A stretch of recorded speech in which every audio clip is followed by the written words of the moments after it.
나 자신을 돌아보는 것, 나를 먼저 돌아볼 때 남을 이렇게 정죄하지 않게 되는 것들, 나를 먼저 돌아보고 나를 알아야 된다는 것들 같이 나눴고요. 또 예수님이 가운데 함께 계시니까 절망 속에 있더라도 죽음 속에 있더라도 다시 살아나는 그런 역사들을 같이 나눴습니다. 참 요즘 이제 백신과 치료제들이 좀 간간히 이렇게 개발되고 있다는 것들이 좀 이렇게 언론을 통해서 듣게 되죠. 궁금해하실 거, 우리나라는 왜 이렇게 백신이 잘 개발이 안 되지? 그런 생각하실 수 있는데 그럴 만한 이유가 있어요. 우리나라는요, 다른 나라 비해서요 확진자가 적어요. 지금 뭐 많이 이제 300명씩 나온다고 해도 많이 나온다고 하지만 다른 나라는 그 정도가 아니라 하루에 막 10,000명씩 막 이래요. 그러니까 이 표본이 많으니까 이 뭐죠? 실험을 많이 하죠. 잘할 수 있으니까 이 백신이 빨리 개발되는데 우리나라는 표본이 적으니까 백신은 어려워요. 근데 대신 치료제는 잘 개발되고 있어요. 이번에 보니까 언론 보니까요, 이 셀트린이라는 곳이 가장 빨리 우리 한국에서 치료제로 개발되고 있는데 빠르면 이제 12월 21일이면 이제 빨리 긴급 사용을 이제 승인을 받으면 이제 봄날 정도 되면 그 치료제를 다 사용할 수 있대요. 그래서 이미 한 10만 명 분치를 지금 이렇게 만들어 놨다고 하더라고요. 보통 이제 1만 명 정도만 해도 우리 확진자가 뭐 몇백 명이니까 치료하면 되거든요. 근데 굉장히 안정적이고 굉장히 효능이 좋다고 그래요. 그래서 희망을 가져도 좋다 뭐 이렇게 얘기를 하는데 뭐 어쨌든 역사의 주관자는 또 뭐 질병과 생사화복을 주관하시는 분은 하나님이니까 우리가 더 기도하고 그래서 빨리 하나님 지혜를 주셔서, 하나님은 여러 가지 위기 속에서 사람을 통해서 지혜를 주셔서 하나님께서 빨리 개발할 수 있게 해주셨죠. 또 이게 뭐 몇 년 간다고 그랬고 어떤 사람은 10년도 간다고 그러고 어떤 연구학자는 다시는 돌아올 수 없다 이런 얘기를 했지만 그런 것들을 극복하게 되는 것은 저는 인간의 지혜만 되는 것이 아니라고 생각해요. 하나님이 지혜를 주시고 또 기도를 통하여서 신실한 성도들의 기도를 겸비하여서 주께 무릎 꿇고 기도하면 내가 하늘에서 듣고 내가 이 땅을 고치리라 말씀하셨던 것처럼 하나님의 계획이 아닌가 생각해요. 그래서 희망을 갖고 소망을 갖고 하나님 살아계시니까 같이 기도해 주시기를 소망합니다. 참 그래요. 전 세계 속에서 절망 속에 있지만 그 속에서 소망을 갖는 그런 예가 많이 있습니다. 이 성경 말고 이 찬양 우리가 많이 부르는 복음성가 중에 빌과 글레이아 게이더라는 부부가 있어요. 좀 외국 이름이라 미국 사람이라 이렇게 발음하기는 어렵지만 굉장히 많은 그 복음성가, 여러분은 저자는 잘 모르지만 작곡자 작곡자 모르지만 볼로 부른 찬양들이 많거든요. 거의 뭐 이 700여 곡을 앨범만 해도 이 찬양이 한 60개가 돼요. 그런 부부가 있습니다. 참 하나님이 귀한 달란트를 주셨죠. 근데 이 명곡이 나올 때, 귀한 찬양이 나올 때 어려움들이 있었어요. 1960년 그 부부가 가장 어려울 때, 시기적으로도 이제 베트남 전쟁이 있어서 막 국론이 분열돼서 막 파병을 하느니 안 하니 막 이런 국론 서로 이렇게 싸움이 있었고, 또 소위 하나님 교회는 하나님의 그런 죽음의 신학이 유행해서 많은 사람들이 실족하고 이 신앙에서 떠나는 일들이 있었어요. 더 나가서 남편은 단핵구증이라는, 저도 이제 잘 몰랐는데 단핵구증이 뭐 백혈병 좀 비슷한 거라고 하더라고요. 그게 전염성 있는 이 병에 앓게 되어지고 또 남편의 여동생이 이혼을 하게 되는 그런 아픈 가운데 있었고, 또 본인은 원치 않았는데 이 글로리아라는 이분은요 셋째 임신하게 된 거예요. 원치 않았는데. 그러니까 막 안 그래도 상황적으로 어려운데 막 우울증까지 오고 막, 그래서 이 글로리아라는 여인이 죽고 싶었던 그런 심정 속에 있었습니다. 근데 추운 겨울날 이 친구 이제 구일렐이라는 친구가 찾아왔어요. 기도하는 가운데 이 글로리아 친구가 뭔가 이렇게 악한 마귀에 이렇게 둘러싸여 있는 것, 이렇게 영적 침체 있는 것을 보고 기도해 주겠다 해서 같이 와서 막 같이 막 기도했습니다. 기도의 능력이 있잖아요. 하나님이 역사하시니까. 그러면서 마음속에 평안함이 있고 절망감과 두려움들이 떨쳐버리는 역사가 있었어요. 소망을 갖게 됐습니다. 그리고 또 이제 아버지가 이렇게 찾아오면서 그 콘크리트 벽을 뚫고 솟아나는 꽃을 보게 된 거예요. 저 꽃을 보라고, 부활의 주님 같지 않냐고. 그렇잖아요. 이 벽을 뚫고 오니까. 근데 평상시 보던 꽃인데 거기에 이게 소망이 딱 생기는 거예요. 그렇지, 부활, 이게 생기는 거예요. 루터가 얘기했던 것처럼 꽃 속에 하나님이 부활을 심어놨다는 것처럼 부활을 보게 된 거예요. 그리고 좀 있다가 이제 셋째를 낳게 됐습니다. 하나님이 그때는 힘들었을 때라 이 셋째가 너무 힘들었는데 이 셋째가 너무 귀여운 거예요. 선물로 주신 거예요. 그러면서 이 소망을 찬양으로 담았는데요, 이 제목이 Because He Lives, 우리 한국 찬양으로는요, 살아계신 주, 주 하나님 독생자 예수 날 위하여 오시었네. 내 모든 죄 다 사시고 죽음에서 부활하신 나의 구세주, 살아계신 주 나의 참된 소망, 걱정 근심 전혀 없네. 사랑의 주네 갈 길 인도하니 내 모든 삶의 기쁨 늘 충만하네. 이게 제목이 뭐라고요? Because He lives. 왜냐하면은 주님이 살아계시기에 우리에게 소망이 있습니다. 왜요? 주님이 살아계시기에, 주님이 부활하셨기에, 주님이 함께하시기에 어떤 걱정과 근심이 없다고 합니다. 소망이 있다고 합니다. 왜냐하면 다른 이유가 아니라 백신이 개발되기 때문에, 치료제가 개발되기 때문에, 아니요, 우리 주님이 살아계시기 때문에, 주님이 우리와 함께 하시기에 우리에게는 소망이 있습니다. 여러분 어떤 가운데 있을지라도 우리에게는 예수 그리스도로 인해서 소망이 있을 줄 믿습니다. 아멘. 예. 오늘 이제 본문을 돌아가면요, 여자가 나오죠. 이 여자가 율법대로 하면은 죽어야 돼요, 살아야 돼요? 죽어야 되죠. 요즘은 안 죽이죠. 큰일 나죠, 죽였다간. 근데 당시 지금 율법대로 하면 죽어야 돼요. 레위기 20장 10절 말씀에도 보면요, 누구든지 남의 아내와 간음하는 자, 곧 그의 이웃의 아내와 간음하는 자는 그 간부와 음부를 반드시 죽일지니라. 그러니까 남자 여자를 죽이라는 거예요. 같이 죽여야 돼요. 또 신명기 22장 22절 말씀에도요, 어떤 남자가 유부녀와 동침한 것이 드러나거든 그 동침한 남자 그 여자를 둘 다 죽여 이스라엘 중에 악을 지랄지니라 하면서 그냥 돌로 쳐 죽여도 괜찮아요. 그러니까 율법대로 하면 하나님이 주신 거잖아요. 율법은 죽이고, 예수님은 하나님의 독생자 예수, 예수님이 또 성자 예수님 있잖아요. 그러니까 하나님이시기 때문에, 하나님이 주신 율법이기 때문에 율법대로 죽여라, 돌 던져라 해야 되는 게 맞아요. 그렇잖아요. 돌을 던져라. 그런데 예수님은요, 요한복음 8장 11절 5절 말씀에 뭐냐면, 예수께서 이르시되 나도 너를 정죄하지 아니하노니, 나도 너를 정죄하지 아니하노니. 정죄하지 않는다는 거예요. 용서한다는 거예요. 아니, 하나님이 주신 율법을 감히 예수님이 그 율법을 어긴다, 이 공의, 하나님의 공의를 깨는 행위 있을 수 있는 일입니까? 없죠. 안 되잖아요. 하나님의 공의를 행해야 될 분 예수님인데 말이 안 됩니다. 그런데 갈라디아서 3장 13절 말씀을 보면은 그렇게 말씀하는 이유를 우리가 좀 알 수가 있어요. 13절 말씀에 보니까 그리스도께서 우리를 위하여 저주를 받은 바 되사 율법의 저주에서 우리를 속량하셨으니 기록된 바 나무에 달린 자마다 저주 아래에 있는 자라 하였습니다. 그래서 원래는 율법에 의하면은 저주를 받아서 죽어야 돼요. 근데 예수님께서 대신 십자가에서 우리 죄를 다 속량하셔서 우리를 율법의 저주에서 구원하신 거예요. 그러니까 이 여인은요, 예수님의 이 대신 살려내신 거예요. 예수님께서 대신 십자가에 죽으심으로 그 여인이 돌에 맞아 죽어야 되고 저주에 이르러야 되는데, 예수님 당신이 저주에 이르고 돌에 맞고 그 십자가에 죽기까지 그렇게 하심으로 대신 대속하신 것이죠. 그러니까 우리가 볼 때는 나도 너를 정죄하지 않는다, 내가 너를 용서한다, 이 말이 정말 값싼 용서가 아니라 값비싼 용서예요. 예수님의 피값으로 용서해 주는 겁니다. 지금 11절 말씀에 나도 너를 정죄하지 않으니, 이 선언이 가능한 것은, 그러기 위해서는 이 여자와 죄와 저주를 대신 예수님께서 짊어지신 거예요. 우리의 죄를 누가요? 예수님께서 짊어지신 것이죠.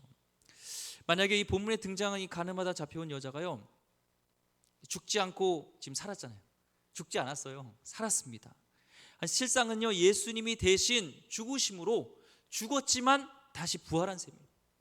이 여자가 부활했다는 것은요, 죽음만 간신히 면한 게 아니에요. 생명만 면한 게 아니라 11절 말씀에 보면은 예수님께서는 이제 그를 살려주신, 그를 죽음에서 부활케 한 그 의미를 발견하게 합니다. 뭐냐면 가서 다시는 죄를 범하지 말라 합니다. 이건 뭐예요? 의롭게 살라는 거예요. 의롭게 살라는 거죠. 로마서 4장 25절 말씀이에요. 우리 같이 읽어볼까요? 로마서 4장 25절 말씀 시작. 예수는 우리가 범죄한 것 때문에 내줌이 되고 또한 우리를 의롭다 하시기 위하여 살아나셨느니라. 예수님께서는요, 우리 죄 때문에 십자가에서 내줌된 것을 죽었다는 거예요. 하지만 또 우리를 의롭게 하시기 위해서 다시 사셨다는 거예요. 십자가의 그런 의미와 또한 부활의 의미는 우리를 의롭다는 거예요. 예수님의 부활은 용서로 끝나는 게 아니라 우리를 의롭게 하신다는 거예요. 하나님의 자녀로, 또한 우리를 성자 성녀로 이렇게 만드신다는 거예요. 감사하지 않나요? 하나님의 의도는요, 우리를 살리시는 여기까지 아니라 하나님의 자녀로 가는 겁니다. 이 사형수가 있다고 생각했어요. 사형수가. 그 사람이 이제 사면을 받았습니다. 굉장히 은총이잖아요. 근데 거기까지가 아니라 출소한 후에 이제부터는 어떻게 살아야 되는가, 그것이 중요하다는 거예요. 어떻게 살 것인가. 이번에 그 언론에 보니까 이 조두순이라는 사람, 예전에 아동 성폭력으로 이제 복역했다가 이제 12월 13일 출소한대요. 그러니까 지금부터요, 막 사람들이 막 본인은 뭐 이제 나오면은 카페를 조용히 이렇게 운영하겠다 얘기하지만 이 사람들은요 그렇게 안 해요. 안산 시민들은 불안해해서 벌써 다 이사 가겠다 하는 사람, 이사 간 사람도 있고, 뭐 경찰들은 CCTV를 설치하고 뭐 경호 경찰을 두겠다 하는데도 사람들은 두려워합니다. 출소하는 게 중요한 게 아니라 출소한 이후에도 어떻게 살아가는가, 우리가 용서받은 이후에 어떻게 살아가는가, 이것까지도 예수님은 우리에게 관심이 있는 겁니다. 우리의 가치관, 이제는 죄를 용서받은 여기 끝난 게 아니라 우리의 생각과 가치관이, 우리의 목적이 바뀌는 것이죠. 주님께서는 죽음에서 그를 부활시키고 어떻게 살길 원하셨나요? 11절 말씀에 가서 다시는 죄를 범하지 말라 말씀하시는 거예요. 만약에 생각해 보세요. 이 사랑과 자비는 용서를 선포하고 끝난다고 생각하면 어떨까요? 그냥 사랑은 자비와 용서를 베푸는 게 끝이야. 만약에 우리 자녀가 있으면 잘못한 일이에요. 그러면 용서해줘. 또 잘못하네요. 또 용서해줘. 또 잘못해 용서해줘. 이게 진짜 사랑이고 관심이고 자비일까요? 아니죠. 그가 그 죄를 다시 짓지 않고 의롭게 사는 것까지가 진짜 사랑이고 관심이고 자비 아닐까요? 저에게도 이제 자녀가 있습니다. 근데요, 뭔가 잘못하잖아요. 첫째라 둘째인데 특히 둘째가요, 굉장히 영화 배우 뺨쳐요. 연기를 엄청 잘합니다. 이제 잘못해서 너 혼난다. 그러고 또 잘못했어요. 또 혼난다. 근데 잘못해서 이제 엄마랑 이제 그 등글기인가요? 그 이제 매로 이제 되려고 몇 대 맞아야 된다. 한 대 맞아야 된다 생각 몇 대를 해요. 그러면 몽둥이 든다 하는 동시에 진짜 막 이 표정, 눈물이 막 나오고요. 막 목소리가 막 고함을 지르고요. 막 동작이 오버된 게 누가 보면요 죽이는 줄 알아요. 죽은 엄청 막 100대를 때린 것 같은데 안 때렸어요. 한 대도 안 맞았어요. 그래도 한 대를 이제 약속대로 한 대 때리죠. 그 이유는 뭐예요? 따끔함을 통해서 너가 이렇게 하면은 안 된다는 것을 바르게 가르쳐 주는 거죠. 그냥 용서해주고 끝나는 게 아니라 진정한 사랑은 이제는 바르게 살아갈 것까지 가르쳐 주는 거예요. 우리 예수님의 사랑은요, 우리를 용서해주고 끝나는 게 아니라 이젠 하나님의 자녀답게 사는 게 그게 하나님의 뜻이죠. 예전에 제가 이제 인천에서 제가 살았거든요. 인천에서 이제 학교까지 서울신학대학교 가는데 버스 하나만 타면 갔어요. 참 그때는 진짜 좋았던 것 같아요. 여기서 서울신대 가려면 여러 가지를 타야 되는데 하나 타면은 가요. 근데 하루는 아마 그 자폐한 것 같아요. 같이 탄 부모님이 있었어요. 근데 막 올라서면서부터 막 난리를 막 쳐요. 막 벨 누르려고 하고. 근데 엄마는 계속 가만히 있어, 안 돼, 그러면 안 돼, 벨 누르면 안 돼. 근데 제가 볼 때는요, 엄마가 아무리 얘기해도요, 걔는 말 안 들 것 같아요. 근데 어머니가 내릴 때까지 그 자녀를요, 정상적인 아이처럼 대하더라고요. 예전에 그 오카노 목사님 제 설교를 들으면서도 이게 하나님의 은혜구나, 사랑이구나, 이걸 깨달은 게 뭐냐면은 하나님은 내가 거룩한 것 같이 내가 너희도 거룩하라. I shall be holy라고 얘기하잖아요. 그 shall은 용법이 말하는 자에게 그게 있는 거예요. 내가 그렇게 하겠다는 거예요. 우리 하나님은 어떻게 우리가 하나님처럼 거룩할 수 있겠어요? 어떻게 우리가 하나님의 자녀답게 우리가 살 수 있겠어요? 그런데 아버지의 마음은요, 부모님의 마음은 그 아이가 아까 그 자폐아가 정상이 아니지만 정상이 되길 원하고 그렇게 대하는 거 아버지의 마음이고 부모님의 마음이고, 마찬가지로 우리 하나님의 마음은요, 우리 자녀답게 하나님의 성품을 닮아서 거룩하게 살아가는 것이 아버지의 사랑이고 아버지의 마음이라는 것입니다. 오늘 여인에게 거룩하게 살기를 원하는, 다시는 죄를 짓지 말라는 것은요, 거기에 녹아져 있는 주님의 큰 사랑이 있는 줄 믿습니다. 우리는요 아마 이렇게 대답할지 모르겠어요. 아유, 알아요. 하나님 알아요. 죄짓지 말아야 되죠. 그런데 그렇게 안 되는 걸 어떻게, 저희 연약감 때문에 어떻게 해요? 근데 주님 뭐라고 말하실까요? 주님은 12절 말씀에 이렇게 얘기합니다. 12절 말씀 읽어볼까요? 예수께서 또 말씀하여 이르시되 나는 세상의 빛이니 나를 따르는 자는 어둠에 다니지 아니하고 생명의 빛을 얻으리라. 참 주님은 참 인격적인 것 같아요. 우리 같았으면 이 정도로 용서해주고 구해줬으면, 부활시켜줬으면, 야 너 누가 살려줬어? 내가 살려줬지. 너 부활했지. 그러니까 이제 나 따라와. 알았어? 내 제자 돼. 내 뜻대로 살아. 뭐 이렇게 좀 명령적으로 얘기할 것 같은데 하나님, 예수님은 그러지 않아요. 나의 빛이야. 어떤 어둠도 빛에 있으면은 환하게 돼. 어둠이 물러가. 내가 빛이야. 나를 따라와. 그럼 얘기하는 거예요. 나는 세상 빛이 나를 따른 자는 어둠에 다니지 않냐고 생명의 빛을 얻으리라. 정말 젠틀하진 않나요? 예. 우리 하나님, 예수님 너무 좋은 것 같아요. 막 강요하지 않으니까. 그러면서 보여주는 거, 내가 세계 빛이라 이렇게 얘기하시는 걸 보게 됩니다. 아무리 추해도요, 죄인이라도 다시는 죄를 범치 않도록 주님께서 도와주신다는 거예요. I shall be holy 것처럼, 내가 널 거룩하게 하는 것처럼 예수님이 도와주신다는 거 말씀하고 있는 겁니다. 제가 군대에 있을 때, 군대 다녀본 적이 있죠. 저도 이제 이번에 이제 뭐 초본을 떼게 돼 있어요. 오늘 보니까 초본 보니까 쭉 나의 삶의 역사들이 좀 이렇게 굵직한 게 있더라고요. 신기했던 거는, 제가 인천에서 태어났잖아요. 근데 1981년 전까지는요 경기도 인천시였더라고요. 전 몰랐어요. 어르신들은 알았어요? 저는 오늘 경기도 인천시에서 81년도에 인천광역시로 바뀌었더라고요. 요번에 알았어요. 초본을 보면서 제 쭉 그게 나오더라고요. 거기에 보면서 이제 군대도 이제 언제 전역하고 이게 딱 나오더라고요. 그래서 군대 생각하면서 이 훈련, 이 말씀 준비하면서 훈련이 생각나는 거예요. 어떤 훈련이면은 이제 숨바꼭질, 쉽게 생각하면 숨바꼭질, 하이드앤식, 숨바꼭질 훈련이에요. 뭐냐면 한 부대, 우리 부대는 산, 껌껌한 산입니다. 뭐 이렇게 빛이 없는, 이 도시랑 뒤떨어 완전 떨어져 있는 이 산에 숨어요. 그리고 한 부대는요 그 숨어 있는 우리를 찾아내는 거예요. 이게 뭐 매복과 이제 그 전투할 때 그런 훈련이죠. 근데 진짜 칠흑 같아요. 그래가지고요 이제 밑에 뭐 이렇게 뭐죠, 나무, 가을쯤 되면 나무잎이 막 떨어져 있잖아요. 거기에요 쫙 누워요. 그리고 판초위라고, 이제 군대에 알 거면 이제 판초위를 빌도 쓰고 또 천막도 만들 수 있는 그 판초위라는 게 있어요. 그 위가 이렇게 얼룩얼룩 국방색 이렇게 돼 있어요.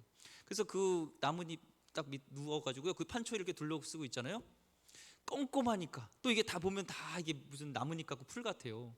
바로 내 옆을 지나면서 막 무전 때리고 이렇게 서로 저쪽 이제 부대가 막 찾으려고 하는데 못 찾더라고요. 바로 내 옆을 지나가는데도 못 찾아요. 이렇게 껌껌한데, 여러분, 이렇게 껌껌한데 이런 껌껌한 속에서도 빛이 있으면 밝아질까요? 밝아질까요? 그렇게 막 칠흑같이, 찰흑이 아니라 칠흑같이 어두운데 옆에 있는 사람들 못 볼 정도로 이렇게 지나가는데, 예. 그러고 나서 이제 전제 이제 서로 이제 훈련이 끝나고요 조명탄을 쏘잖아요. 조명탄을 빡 쏘면은 휘 올라가면서 이제 확 밝아지면서 여기 있었네 하면서 다 보이더라고요. 그 껌껌한 것들이. 그처럼요 우리 가운데 어둠이 있을지라도 빛이 되신 예수님 안에 거하기를 하면요 우리는 하나님 자녀답게 거룩하게 살아갈 수 있다는 것을 말씀하고 있습니다. 주님의 은혜를 경험하면 돼요. 주님 안에 거하면 돼요. 우리의 능력으로 되는 거 아닙니다. 나의 노력으로 되는 게 아닙니다. 막 그렇게 막 수행을 겪는 게 아니에요. 주님 안에 거하면 됩니다. 그 레미제라블이라는 그런 게 있죠. 그 한국 순수 한국의 이제 버전으로 번역될 때는요, 그 레미제라블이 너 참 불쌍타예요. 너 참 불쌍타. 레미제라블이 프랑스어로 이제 그 미러지, 그러니까 뭐예요, 미저리, 그러니까 불행 이런 뜻이잖아요. 그 장발장의 삶을 보면서 장발장이 배고프고 어려운 가운데 조카들을 좀 먹이려고 하다가 이 빵을 훔쳐요. 빵 훔친 것 때문에 이제 감옥에 가서 13년을 봉역하다가 출소를 합니다. 너무 배고프고 사람들은 그를 죄수였다고 그를 받아주지 않고 일도 안 시켜주고 너무 배고파서 이제 교회에 들어가요. 성당에 들어가요. 거기서 신부님이 그를 잠자리도 마련해주고 먹을 것도 주고 하는데 너무나 거기에 유혹이, 은쟁반을 보면서 그걸 갖고 훔쳐갑니다. 경찰한테 잡혀요. 그래서 경찰이 그를 데리고 가면서 여기 성당에서 나오면서 이거 훔쳐간 거 아니냐고. 그럴 때 신부님이 그래요. 아니라고. 내가 선물로 준 거라고. 근데 깜빡 잊고 이분이 놓고 간 게 있다고. 은촛대를 놓고 갔다면서 은촛대까지 다 주는 거예요. 거기에서 이 신부님이 얘기합니다. 당신의 삶은, 당신의 영혼을 오늘 하나님께서 사셨습니다. 이제는 하나님을 위해서 사시라고. 그 인생이 바뀌어요. 이제는 남을 위해서, 하나님을 위해서 사는 인생으로 장발장이요 죄수의 몸이 아니라 바뀝니다. 그러면서 죽어가면서 자기의 딸을 좀 맡아달라고 하는 그 창녀의 부탁을 들어서 그 딸을 자기 딸로 삼죠. 그게 이제 코제트라는 딸을 삼고 진짜 친딸처럼 또 이렇게 기릅니다. 근데 이 자베르라는 경감은요, 죽도록 이 장발장을 미워하면서 얘는 분명히 또 범죄를 저질 거고 범인이라고 생각하고 계속 쫓아다녀요. 그런데 이 자베르가 죽음에 이르렀을 때 그런 위기 속에서 장발장이 살려줘요. 그동안 자기는 볼 때 자기는 법으로 옳았고 이 장발장은 죄인인데 어떻게 이런 일이 있을까 하면서 그 고민 속에서요, 결국에 이 장발장은 자살해요. 그냥 죽어요. 이 장발장, 이 자베르는 그냥 자살해요. 근데 이 장발장은요, 한 줄기 예수님의 빛을 만나고 인하서 그 가운데 살다 보니까 180도 인생이 바뀐 삶으로 변한 것이죠. 우리는 그렇습니다. 예수님 안에 거하면 이 삶은 변화될 줄 믿습니다. 예수님은 여인에게 말해요. 가서 다시는 죄를 범치 말라. NIV 선을 보니까 Go now and live your life all sin 해요. 가서 청산하라는 거예요. 지금 그 길을 당장 떠나라는 거예요. 이 여인의 길은 뭐예요? 있던 직업은 뭐예요? 창녀예요. 그의 생업을 다 버리라는 거예요. 생업을 버리라는 게 쉬울까요? 이게요, 죄라는 것은요, 중독성이 있고요, 달콤함이 있고 자기 합리화가 있습니다. 이 여인에게서는 자기 합리화, 어떤 달콤함도 있고 중독성이 있어요. 근데 그것을 떠나라고 합니다. 그녀의 힘으로는 안 되지만 빛의 힘, 예수의 힘으로 청산할 수 있다. 그래서 우리는 빛에 거하는 것이 중요한 줄 믿습니다. 캄캄한 밤중에도요, 비행기가요 이탈하지 않고 이렇게 비행하는 이유가 있어요. 그 이유는 그 조종할 때요, 게시판에 다 빛이 있습니다. 그래서 지금 비행기가 어떻게 잘 날아가고 있고 지금 목적지로 잘 가고 있고 고도는 좋은지 이런 것들을 다 이 게시판이 보여주고 있는 거예요. 그 게시판을 그대로 잘 보면 되는 거예요. 빛에 의해서. 또한 구름이 이렇게 먹구름이 껴 있어도요, 이 전망 관제탑이 있어가지고 그 지시에 따르면요, 그것이 꼭 레이더처럼, 그것이 눈처럼 이걸 잘 이렇게 피해갈 수 있어요. 예전에 오래전에요, 이 계기판의 수치와 관제탑의 지시를 어긴 이 아시아나 여객기가 결국엔 목포하다가 운거산에 충돌해가지고 이 승객이 110명이었는데요, 조종사를 포함해서 66명이 다 목숨을 잃은 경우가 있습니다. 주님이 부활하셨고 살아계시기에 매일매일 세상에 비치신 예수 그리스도를 따르면요, 우리 삶은 빛의 삶을 살게 될 줄 믿습니다. 어둠의 자녀가 아닌 빛의 자녀답게 살아가기를 소망합니다. 한 가지 예를 들고 예화를 들고 오늘 말씀을 마치려고 합니다. 여러분 혹시 그 연탄길과 곰보빵을 이렇게 쓰신 이철환 씨를 아시나 모르겠습니다. 연탄길이라는 것은 참 유명하죠. 360만 부가 판매됐고 지금도 계속적으로 읽혀지는 책이고 초등학교 이 교과서에도 실린 책이 바로 이 연탄길입니다. 그 정도면 좀 대단히 성공을 거두었잖아요. 근데 그분도 이 청년 시절 때 3년간 굉장히 우울증으로 고생을 했다고 합니다. 지독히 가난했고 리어커를 끌면서 사과 장사도 하고 산동네 다니면서 이 양말도 팔고 막 그랬어요. 근데 그때마다 꿈과 희망을 잃지 않았습니다. 처음에는 그림을 그렸는데도 아무도 사주지 않아서 포기한 적도 있습니다. 글쓰기를 시작했는데요, 출판사마다 다 그 글을 거절했습니다. 야학교에서 7년 동안 아이들을 가르치면서 그럼에도 불구하고 계속 글을 썼습니다. 그러다가 다행히요, 출판 기회가 생겼고 수입의 절반을 가난한 이웃에게 기부했습니다. 그래서 마침내 작가가 되었어요. 근데 그 글 보면요, 이런 대목이 나옵니다. 기름때 찌든 작업복을 입고 있을 때도 나는 프란츠 카프카를 읽고 있었다. 아무도 사가지 않는 그림 옆에 서서 고개를 들 수 없을 때도 나는 알베르 까미를 읽고 있었다. 도스토옙스키와 말라누메, 스타니슬라브스키와 헤르만 헤세가 있어 나는 절망하지 않았다. 무엇보다도 하나님이 계셨기에 나는 절망하지 않았다 얘기를 합니다. 그가 희망을 가질 수 있었던 것은요, 살아계신 주님 때문에 그렇습니다. 부활의 주님 안에 살면요, 우리는 빛의 삶을 살 수 있습니다. 저의 모습을 보세요. 어떤 경건한 모습이 있습니까? 저도 어렸을 때 어머니 주머니에서 돈을 훔쳤던 일, 오늘 말씀을 준비하면서 내가 참 정직한가? 내가 참 거룩한가? 이런 모습을 보면서 그렇지 않은 것을 많이 봤어요. 의롭지 않은 모습, 연약한 모습, 그런 모습을 봤습니다. 우리에게 소망이 되는 것은 주님이 나의 죄를 다 용서하시기 위해서 십자가에 죽으시고 부활하셨고, 날 의롭게 하기 위해서, 빛에 거하기 위해서 주님이 부활하신 후에 나와 함께 하신다는 거예요. 그래서 나는 끝까지 이 목회의 여정, 아까 우리 전사님도 같이 나눴지만 다른 거 없다. 주님 안에 거하면서, 주님 바라보면서, 주님과 친밀하게 거하면서 주님 붙들고 가면은 절망은 없다. 주님이 나를 인도하신다라는 확신을 가졌습니다. 아무튼 코로나 시대 때 내년에 이제 또 비대면으로 또 이런 이 팬데믹 현상 속에서 어떻게 목회 계획을 세워야 할지 참 깜깜합니다. 그렇잖아요. 뭔가 신방을 해야 되는데, 성도님과 교제를 해야 되는데 너무 어려운 거예요. 뭔가 교제를 하면서 기도도 나오고 같이 기도도 하고 안수 기도도 좀 하고 싶은데 혹시나 또 침튀길까 봐 이런 여러 가지들 속에서 굉장히 제가 제한된 속에 있습니다. 그렇지만 우리 빛 대신 예수님 안에 거하고 주님 안에 갈 때 하나님이 분명히 일하실 것을 믿고 하나님이 나를 통하여서 역사하실 것을 믿습니다. 여러분도 마찬가지로 이런 환경 속에서 그걸 보지 마시고 부활하신 주님, 또 주님이 나와 함께 하신 주님 안에 거할 때 주님 여러분을 통해서 어떤 상황 속에서도 주님께서 여러분을 통해서 일하실 줄 믿습니다. 그런 주님 되길, 그런 우리 성도님들 되길 주의 이름으로 축원드립니다. 기도하겠습니다. 하나님, 우리 삶 가운데 부활의 은총으로 함께하는 매일의 삶이 되길 원합니다. 주님, 주님이 살아계시기에, 주님이 우리 함께 하시기에 어떤 걱정과 근심이 전혀 없게 됩니다. 주님이 우리의 소망이 되기 때문에 그렇습니다. 하나님, 이제는 우리가 또한 주님 안에 거하기를 소망합니다. 우리 하나님 빛의 자녀답게 살아가게 하여 주시옵소서. 우리 너무 연약합니다. 하나님, 우리 입술과 우리 행동과 우리 말과 우리 성품과 모든 것들이 주님의 영광을 드러내기에 너무나 연약합니다. 하나님, 주님 안에 거하길 원합니다. 주님 빛에 거하게 하여 주셨고, 정말 다시는 이제는 죄를 짓지 말라 말씀하셨던 것처럼 내가 그렇게 하겠다는, 내가 널 거룩하게 했다는 주님의 뜻이 우리를 통하여서 이루어지게 하여 주시옵소서. 아멘. 귀하신 예수 그리스도 이름으로 기도드립니다. 아멘. 아멘.